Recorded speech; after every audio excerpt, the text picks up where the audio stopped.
Bismillahirrahmanirrahim. Assalamu alaikum students. I am Arslan Jamil and I am working as a SS Computer Science in DPS Sahiwal. And today we are going to start our third lecture of chapter number 2, which is data type assignment and input output statements. And today our topic is structure of a basic program. Before we are going to start our lecture, we are going to review some previous knowledge. अपना lecture जो है हम start करने से पहले हम देखते हैं कि पिछले लेक्चर्स जो हैं उनमें हमने क्या क्या डिस्कस किया था। हमने एल्गोरिदम्स को डिस्कस किया था। एल्गोरिदम्स क्या होते हैं? एल्गोरिदम्स जो हैं वो sequence of step by step instructions होते हैं जो किसी पर्टिकुलर टास्क को परफॉर्म कर रहे होते हैं। उसके बाद हमने फ्लो चार्ट्स को डिस्कस किया था। Flow charts basically grammatical representation होती है एल्गोरिदम्स की, और जो इसका लॉजिक जो है रिप्रेजेंट करता है फ्लो चार्ट। एल्गोरिदम्स का जो है फ्लो जो है वो भी रिप्रेजेंट करता है flow chart. Symbols of flow chart, फिर हमने देखा था कि फ्लो चार्ट जिन सिंबल्स की हेल्प से डिजाइन की जाते हैं वो कौन कौन से सिंबल्स हैं। उनमें हमने देखा था टर्मिनल सिंबल, स्टार्ट, एंड, और उसके बाद हमने जो है प्रोसेस सिंबल देखा था। फिर हमने डिसीजन सिंबल देखा था, कनेक्टर सिंबल देखा था। उसके बाद हमने जो है वो तो सब फंक्शन सिंबल देखा था। और ये सारे सिंबल्स जो हैं जिनकी मदद से हम जो है वो किसी फ्लो चार्ट को डिजाइन कर सकते हैं।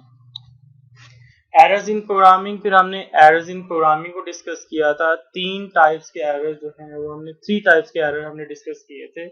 सबसे पहले हमने साइंटिक्स एरर डिस्कस किया था। साइंटिक्स एरर के बारे में मैंने बताया था कि ये ऐसे एरर्स होते हैं जो किसी लैंग्वेज की ग्रामेटिकल जब मिस्टेक होती है तब जो एरर आता है उसको हम साइंटिक्स एरर बोलते हैं। उसके बाद हमने जो है वो रन टाइम एरर को डिस्कस किया था। ये ऐसे होते हैं जो रनिंग प्रोग्राम को क्रैश कर देते हैं और कंप्यूटर को कोई इलीगल एक्टिविटी परफॉर्म करने को कहते हैं और प्रोग्राम जो है वो आपको क्रैश हो जाता है। उसके बाद जो हमारे पास लास्ट जो हमने एरर डिस्कस किया था वो लॉजिकल एरर है।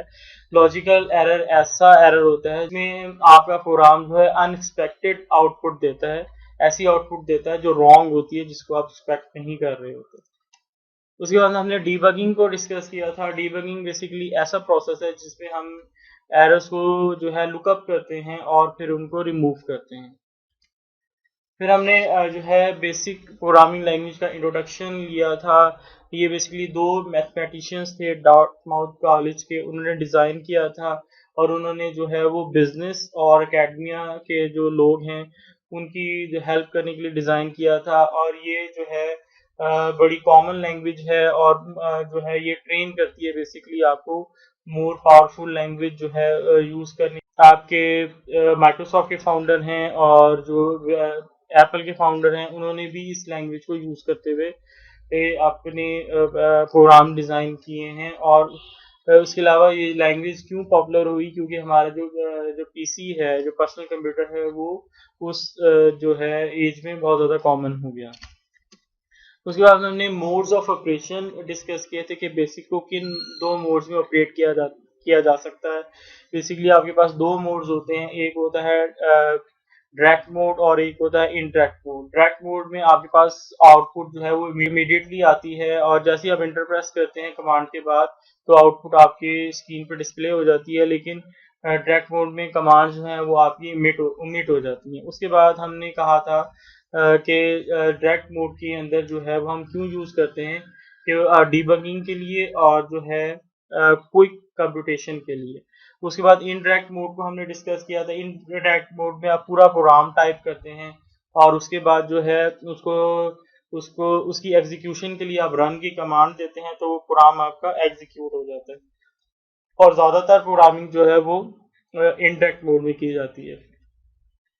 उसके बाद जो क्रिएटिंग प्रोग्राम को डिस्कस किया था कि एक GW बेसिक के अंदर एक प्रोग्राम को किस तरह जो है क्रिएट किया जाता है।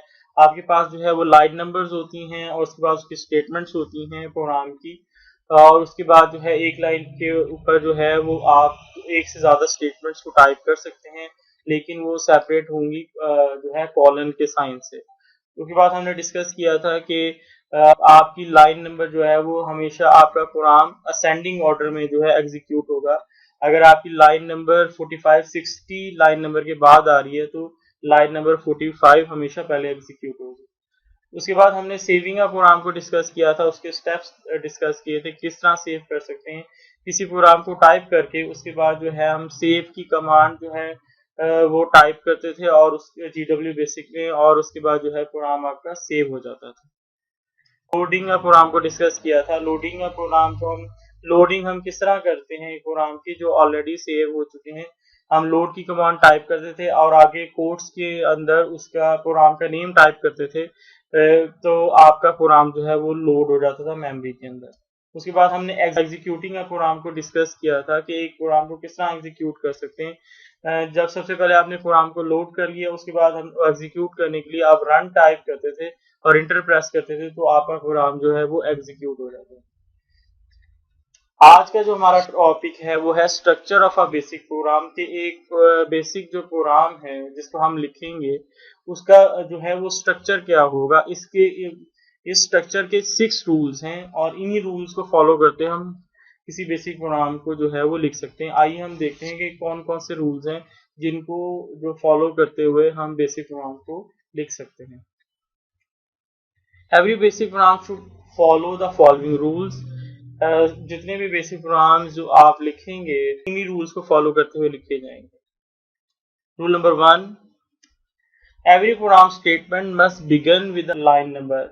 जितने भी बेसिक प्रोग्राम होंगे वो हमेशा जो है लाइन नंबर से स्टार्ट होंगे। विदाउट अ लाइन नंबर जो है वो आपकी स्टेटमेंट जो है वो वैलिड नहीं होगी। जो है आपका जो है वो स्टेटमेंट इनवैलिड होगी और वहां पे एरर आ जाएगा। और हमेशा जो है वो आपका जितने भी आपकी प्रोग्राम की स्टेटमेंट है उनसे पहले हमेशा जो है वो एक लाइन नंबर जो है वो जरूरी है। Example of rule number 1। Example of rule number 1 using GW basic. आइए हम देखते हैं कि जो है जैसे हमने कहा कि हर स्टेटमेंट से पहले लेकिन लाइन नंबर होगा, तो वो किस तरह जो है वो GW बेसिक की आईडी नजर आता है, उसको हम किस तरह जो है वो वैलिड और इनवैलिड में किस तरह डिफरेंस कर सकते हैं। आइए हम देखते हैं। ये जिस तरह आपको नजर आ रहा है आपकी स्क्रीन के ऊपर कि GW बेसिक की जो है वो आईडी जो है वो ओपन है। इसमें इंडायरेक्ट मोड ओपन करने के लिए सबसे पहले हम जो है वो ऑटो का जो है वो कीवर्ड टाइप करते हैं और उसके बाद इंटर प्रेस करेंगे तो देखिएगा आपके पास जो है लाइन नंबर 10 जो है स्टार्ट हो गई है। यानी कि आप जो है जिसका हमने रूल नंबर 1 में बात की कि जो है हर प्रोग्राम के स्टेटमेंट में सबसे पहले लाइन नंबर आएगा तो वो तभी वैलिड होगा। तो जो स्टेटमेंट जो है हम यहाँ पर टाइप करेंगे तो ये वैलिड स्टेटमेंट होगी। जिससे हम टाइप करते हैं x इज इक्वल टू 0। उसके बाद देखिएगा लाइन नंबर इंक्रीमेंट होता जा रहा है ऑटोमेटिकली। उसके बाद हम टाइप करते हैं y इज इक्वल टू 0। उसके बाद देखिएगा हम इंटर प्रेस करते हैं तो देखिएगा लाइन नंबर दोबारा इंक्रीमेंट हो गया। अभी हमने जो है 2 स्टेटमेंट टाइप की हैं और एक जो लाइन नंबर 10 पे और एक लाइन नंबर 20 पे, ये दोनों वैलिड स्टेटमेंट हैं रूल नंबर 1 के अकॉर्डिंग। क्यों वैलिड स्टेटमेंट हैं? क्योंकि इन दोनों स्टेटमेंट से पहले जो है लाइन नंबर जो है वो डिस्प्ले हो रहा है। रूल नंबर 2, हमारे जो स्ट्रक्चर ऑफ बेसिक प्रोग्राम का रूल नंबर 2 क्या है वो हम डिस्कस करते हैं। It is a good practice to end every basic program with the end statement. However, it is not mandatory. जब आपका प्रोग्राम कंप्लीट हो जाए आप उसको टाइप कर लें तो उसको एंड करने के लिए हम एंड स्टेटमेंट यूज करते हैं, लेकिन ये जरूरी नहीं है। और उसमें आपके प्रोग्राम अगर आप एंड नहीं करते और साथ ही अपना नेक्स्ट प्रोग्राम जो है वो स्टार्ट कर लेते हैं तो आपको ये डिफरेंस पता नहीं चलेगा कि आपका पहला प्रोग्राम जो है वो कहाँ पे एंड हुआ। तो इस वजह से जब आप एक प्रोग्राम टाइप कर लें तो जो है फिनिश करने के लिए हमेशा जो है वो एंड जो है स्टेटमेंट टाइप करें। Example of rule number 2। Example of rule number 2 using GW basic. आइए हम रूल नंबर 2 की जो है एग्जाम्पल वो GW बेसिक में देखते हैं। आइए हम देखते हैं कि हम अपना एक सैम्पल प्रोग्राम जो है वो टाइप करके देखते हैं और उसको हम जो है वो अपनी एंड स्टेटमेंट से उसको फिनिश करेंगे। सबसे पहले हम जो है वो एक वेरिएबल लेते हैं x इज इक्वल टू 0 और उसके बाद जो है हम दूसरा वेरिएबल लिखते हैं y इज इक्वल टू 0। उसके बाद हम एक तीसरा वेरिएबल लेते हैं z इज इक्वल टू 45 और उसके बाद हम x को इक्वल कर देते हैं z के और फिर z में x मल्टीप्लाई बाय y की जो है वो आउटपुट जो है स्टोर करवा लेते हैं और उसके बाद जो है z को प्रिंट करवा देते हैं और उसके बाद जो है अपना प्रोग्राम जो है फिनिश करने के लिए हम जो है हमने क्या कहा था कि हम जो है वो एंड को टाइप कर देंगे। यहाँ पर जहाँ जो आपकी लाइन नंबर 70 है यहाँ पर हमने एंड टाइप किया तो उससे जितनी ऊपर सारी स्टेटमेंट्स ये पूरा एक प्रोग्राम है। यहाँ पर लाइन नंबर 70 पे एंड टाइप करने का मतलब ये हुआ कि हमारा प्रोग्राम जो है वो यहाँ पर एंड हो चुका है और ये एक गुड प्रैक्टिस है, मैंडेटोरी नहीं है। अगर आप एंड टाइप नहीं करेंगे तो जो है आपका प्रोग्राम फिर भी रन होगा, लेकिन जो है ये एक गुड प्रैक्टिस है। Rule number 3, repetition of line numbers within the program is not allowed। एक ही लाइन नंबर को अगर आप बार बार रिपीट करेंगे तो वो जो है वो प्रोग्राम के अंदर अलाउ नहीं है, ये बेसिकली एरर है और जो है वो इस तरह जो है आपका प्रोग्राम में बहुत ज़्यादा मिस्टेक आ जाएंगी, तो इस वजह से जो है रिपीटिशन जो है वो अलाउ नहीं है प्रोग्राम के अंदर। आइए हम एग्जाम्पल देखते हैं। Example of rule number 3 using GW basic के अंदर रूल नंबर 3 की एग्जाम्पल देखते हैं। देखिएगा हमने लाइन नंबर 80 जो है उस पर जो है हम एक स्टेटमेंट टाइप करते हैं a इज इक्वल टू 89 और अगला लाइन 90 है तो इसको हम जो है वो इरेज करके इसको 80 करके इस पे दोबारा जो है वो स्टेटमेंट टाइप करते हैं b is equal to 78।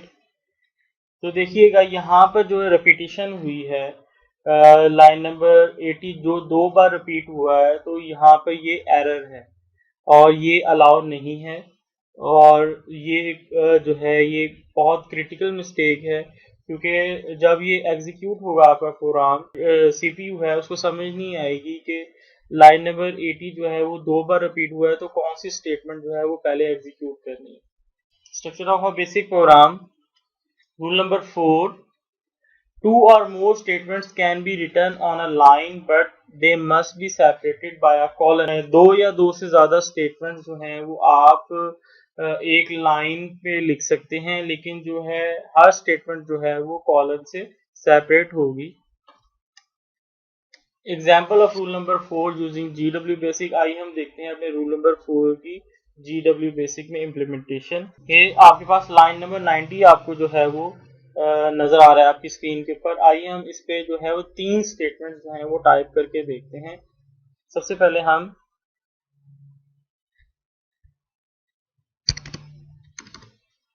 c equal 89 का रूल में डिफाइन किया था कि जो है हर स्टेटमेंट जो है वो कॉलन से सेपरेट होगी, तो उसके बाद हम कॉलन का साइन डालेंगे और उसके बाद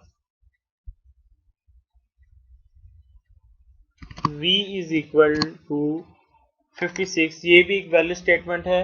जो आपने देखा कि आपके पास दो स्टेटमेंट जो हैं वो एक ही लाइन नंबर 90 पे जो है हमने टाइप की, तो उसके बाद अगर हमने तीसरी स्टेटमेंट टाइप करनी है तो मैंने जिस तरह पहले बताया था कि हर स्टेटमेंट जो है वो कॉलन से सेपरेट होगी, तो तीसरी स्टेटमेंट टाइप करने से पहले हम कॉलन का साइन डालेंगे और उसके बाद जो है तीसरी स्टेटमेंट टाइप करेंगे g is equal to c multiply by v। तो देखिएगा हमारे पास जो है वो 3 स्टेटमेंट जो है वो एक ही लाइन नंबर 90 पे जो हमने टाइप की और ये बिल्कुल एक रूल के मुताबिक ये हमारा वैलिड है और ये हम जो है वो जीडब्ल्यू बेसिक के अंदर जो है वो हम कर सकते हैं और ये हमारे जो है वो जो structure of a basic programme के मुताबिक हमारे पास ये वैलिड है। Rule number 5, in basic variable can be use without declaration. जो आपके पास वेरिएबल है, वेरिएबल का जिस तरह मैंने आपको पहले बताया था कि वेरिएबल क्या होते हैं, कि वेरिएबल ऐसी मेमोरी होती है आपके पास जिसकी वैल्यू जो है आपके पास हमेशा जो है वो चेंज होती रहती है, उसकी वैल्यू जो है पूरे प्रोग्राम के अंदर सेम नहीं रहती, तो उसको हम वेरिएबल बोलते हैं। और विदाउट डिक्लेरेशन, वेरिएबल को डिक्लेयर करने का क्या मतलब है कि हम उसकी जो डाटा टाइप है उसको जो है अपने प्रोग्राम के अंदर बताएं कि ये किस टाइप का वेरिएबल। डाटा टाइप से मतलब कि ये इंटीजर टाइप वेरिएबल है, इंटीजर टाइप की वैल्यूज लेता है। ये जो है वो आपके पास डेसिमल टाइप का वेरिएबल है, डेसिमल टाइप की वैल्यू लेता है। ये करेक्टर टाइप का वेरिएबल है और करेक्टर टाइप की वैल्यू लेता है। तो हमें ये जो है बेसिक के अंदर हमारे पास ये जो है वो सहूलत मौजूद है कि हम जो है वेरिएबल को विदाउट डिक्लेयर किए बगैर हम इसको यूज कर सकते हैं। Example of rule number 5, example of rule number 5 using GW basic. आइए हम अपने जो रूल नंबर 5 है उसकी जो है एग्जाम्पल GW बेसिक के अंदर इम्प्लीमेंट करते हैं। अब देखिएगा, हम जिस तरह पहले भी हम अपनी स्टेटमेंट्स टाइप करते आ रहे हैं, तो हम जो है वो 110 जो है हमारी लाइन, उसके ऊपर जो है हम एक वेरिएबल उसको विदाउट डिक्लेयर किए बगैर हम उसको यूज कर सकते हैं।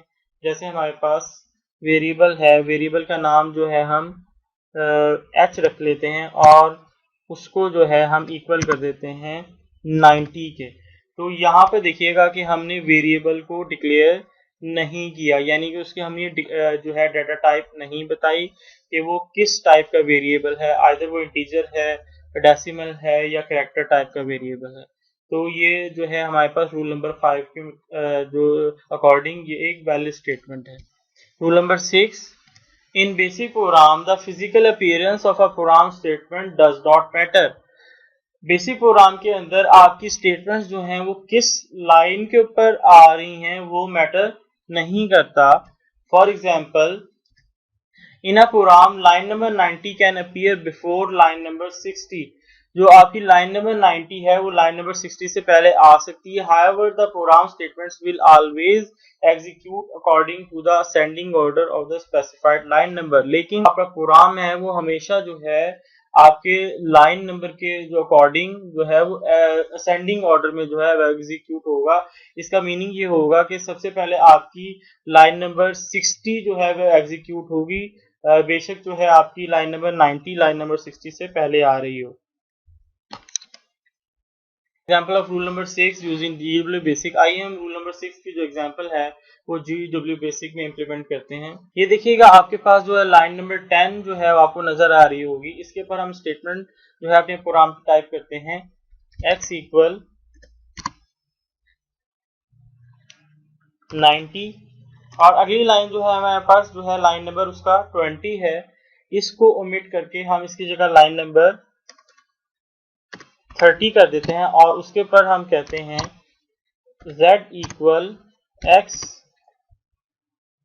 Multiply by y।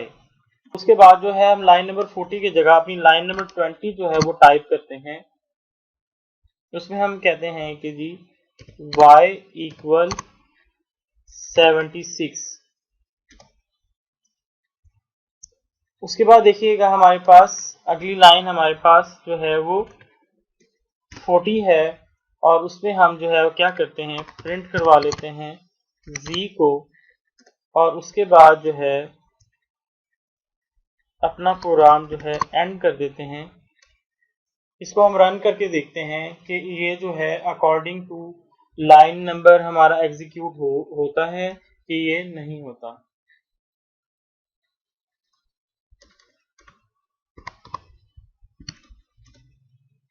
ये देखिएगा हमारा प्रोग्राम जो है वो लाइन नंबर के अकॉर्डिंग एग्जीक्यूट हुआ।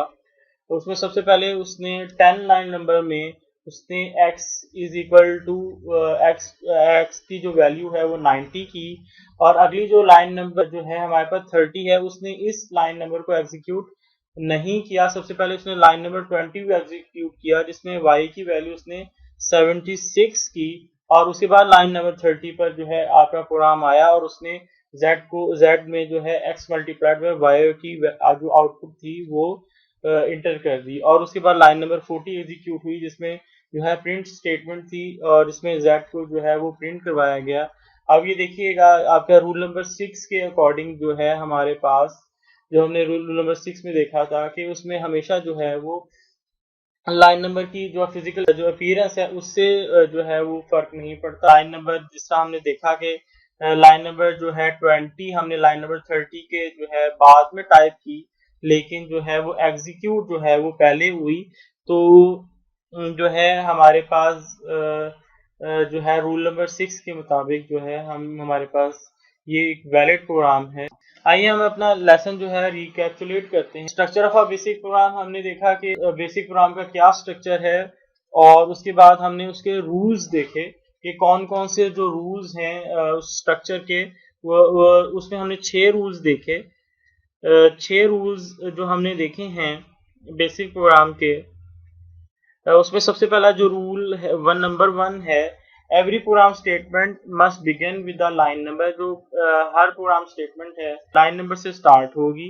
Rule number 2, it is a good practice to end every basic program with an end statement, however it is not mandatory. हमने दूसरे रूल में देखा कि जो आपका प्रोग्राम है वो उसको आप फिनिश जब हो जाता है तो उसको एंड स्टेटमेंट से आप उसको एंड कर देते हैं, लेकिन ये जरूरी नहीं है, लेकिन ये गुड प्रैक्टिस है। रूल नंबर 3 में हमने देखा कि repetition of a line number within a program is not allowed, कि अगर कोई लाइन नंबर जो है वो रिपीट हो रहा है तो वो आपका प्रोग्राम में एरर आ जाएगा, वो एक मिस्टेक है। उसके बाद रूल नंबर 4 में हमने देखा 2 और more statements can be written on a line but they must be separated by colon. हमने 2 से ज्यादा स्टेटमेंट जो है वो एक लाइन पे एक लाइन पे लिखी जा सकती हैं, लेकिन उनको कॉलन से हम जो है वो सेपरेट करते हैं। रूल नंबर 5 में हमने देखा कि in basic variables can be use without declaration, के जो वेरिएबल्स हैं उनको डिक्लेयर किए बगैर जो है वो यूज किया जा सकता है बेसिक में, और उनकी डाटा टाइप जो है आपको बताने की जरूरत नहीं है। उसके बाद rule number 6, in a basic programme the physical appearance of the program statement does not matter.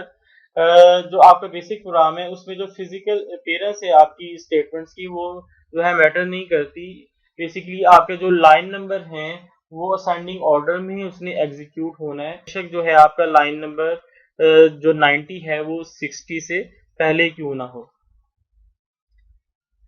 आज की जो है हमारे पास असाइनमेंट नंबर 8, उसमें एक्सरसाइज का क्वेश्चन नंबर 10, उसका पार्ट नंबर 7 जो है आपने अपनी कॉपीज पे लिखना है और उसको आपने जो है वो अच्छी तरीके से याद भी करना है। इंशाल्लाह जो है वो नेक्स्ट लेसन में आपसे मुलाकात होगी, तब तक के लिए thank you and Allah Hafiz.